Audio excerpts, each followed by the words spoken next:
무서운 이야기를 들려주러 온 꾸리야. 오늘 하루는 잘 보냈어? 오늘 일요일인데 뭐하고 지냈어? 그럼 나는 오늘도 너를 무섭게 재워줄 무서운 이야기 시작할게. 첫 번째 이야기는 가수 문희준 씨가 신곡을 녹음할 때 있었던 일이라고 해. 녹음 부스 안에서 혼자 노래를 부르고 있고 밖엔 엔지니어들이 있던 상황이었대. 노래를 부르던 중 밖에 있던 엔지니어가 그거 아니잖아 하면서 몇 번이나 노래를 끊으며 화를 냈다고 해. 반복되던 상황 속에서 마침 문희준은 어떻게 노래를 불러야 할지 감을 잡았다고 생각했고 쉬었다가 하자는 엔지니어의 말을 무시하고 계속 녹음하겠다고 고집을 부렸다고 해. 다시 녹음을 시작했는데 갑자기 여자 목소리가 들렸다고 해. 근데 문희준 씨는 원래 이곳에 귀신이 자주 나온다는 얘기를 이미 들은 터라 상관없이 노래를 계속 불렀다고 해. 근데 갑자기 그때 눈앞으로 귀신이 거꾸로 매달려서 내려오더니 마이크에 대고 노래를 같이 불렀다고 해. 도저히 못 참을 정도로 무서워진 문희준은 저 잠깐 쉬었다가 할게요. 나갈게요. 라고 하니까 그 귀신이 문희준을 째려보며 왜도 안 불러? 했다고. 그럼 두 번째 이야기로 넘어갈게. 두 번째 이야기는 어느 날 건강하던 동생이 갑자기 아프다며 쓰러지듯 앓기 시작했다. 증상은 감기 몸살 같은 증상이었고 마침 그날은 일요일이라 병원에 갈 수 없는 상황이었다. K양의 어머니는 약이라도 지어 먹이기 위해 K양을 약국에 심부름을 보냈다. 약을 사서 집에 돌아온 K양은 배를 눌렀는데도 아무도 문을 열어주지 않아서 엄마가 화장실이라도 갔나 싶어 다시 배를 누르고 기다렸지만 아무런 기척도 없었다. 좀 이상하다 싶어서 K양은 현관 아래쪽 신문구멍을 밀어 올려 집안을 들여다보았다. 집안엔 어머니가 거실을 왔다 갔다 하는 것이 보였고 평상시와 전혀 다르지 않는 집이었다. 다시 배를 누르면서 문을 캉캉 두드리고 엄마를 불러봤지만 여전히 그 누구도 나오지 않았다.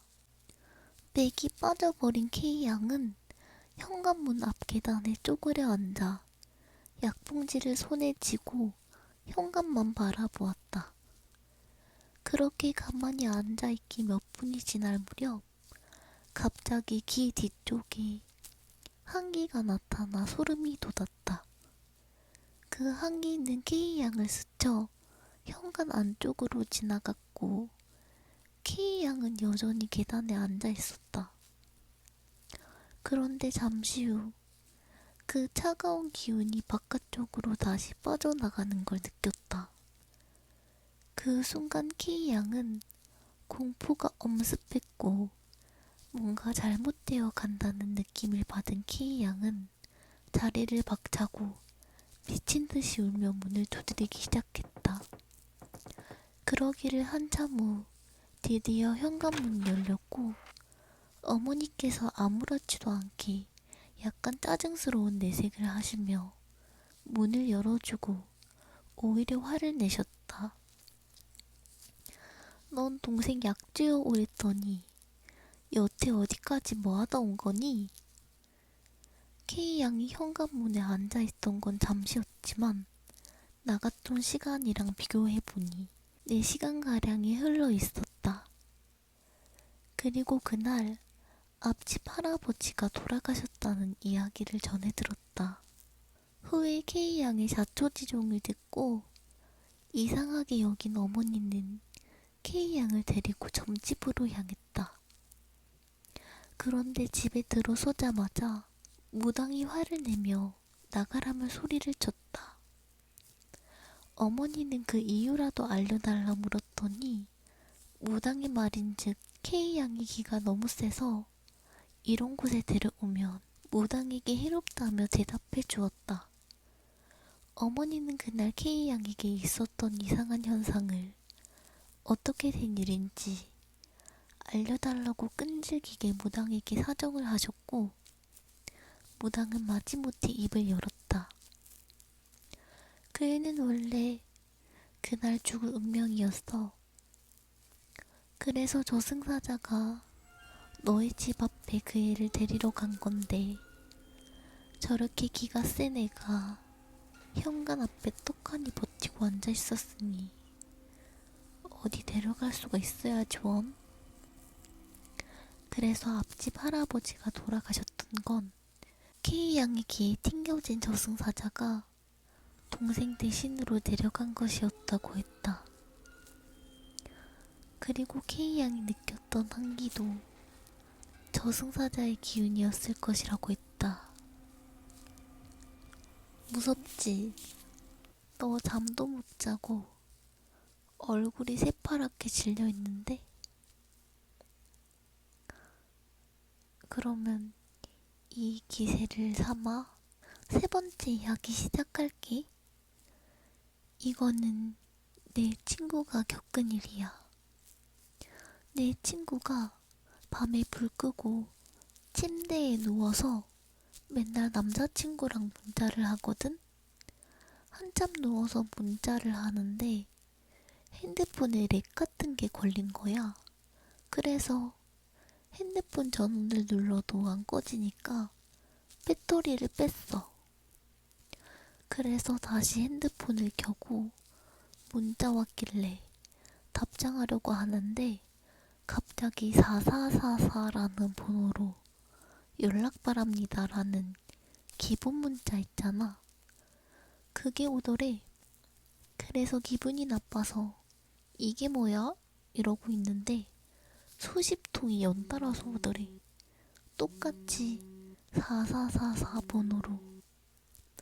너무 기분이 나쁘잖아. 그래서 남자친구한테 나 잔다고 문자 보내고 핸드폰 전원을 끄고 잠을 자려고 돌아 누웠는데 그때 갑자기 누가 귀에 대고 연락해달랬잖아. 이랬어. 너도 오늘 밤 잘 때 이 목소리를 들을 수 있어. 조심해. 네 번째 이야기 시작할게. 촌에서 군 생활을 하던 군인들이 홍수가 나서 대민 지원을 나가게 되었어. 같이 수색을 하던 병장과 일병의 눈에 들어온 것은 검은색의 무언가. 일병은 확인을 해보자 했지만 병장은 그냥 가자며 묵사를 하고 부대로 복귀를 했다고. 복귀를 하고 병장이 일병에게 자신이 본 것에 대해 설명을 해주었어. 일병은 검은 수초 같은 것을 봤는데 그것이 시체였다는 것. 병장의 이웃 중 친한 이모가 무당이셨어. 어릴 적부터 서 있는 시체는 건들지 말라고 했어. 그건 물귀신은 다른 사람을 데려와야 하늘로 올라갈 수 있기 때문이야. 물속에 어떻게 시체가 서 있을 수 있냐? 그때 우리가 본 것은 귀신이었어. 다섯 번째 이야기. 시작할게. 서프라이즈에서도 방송되었던 악어 이야기. 예전에 익사체를 찾는 사람들을 악어라고 칭할 때가 있었다고 해. 여름, 물에 빠진 한 아가씨가 돌아오지 않았어. 슬픔에 잠긴 그녀의 가족들은 시체라도 건져보고자 악어라는 사람들을 찾게 되었어.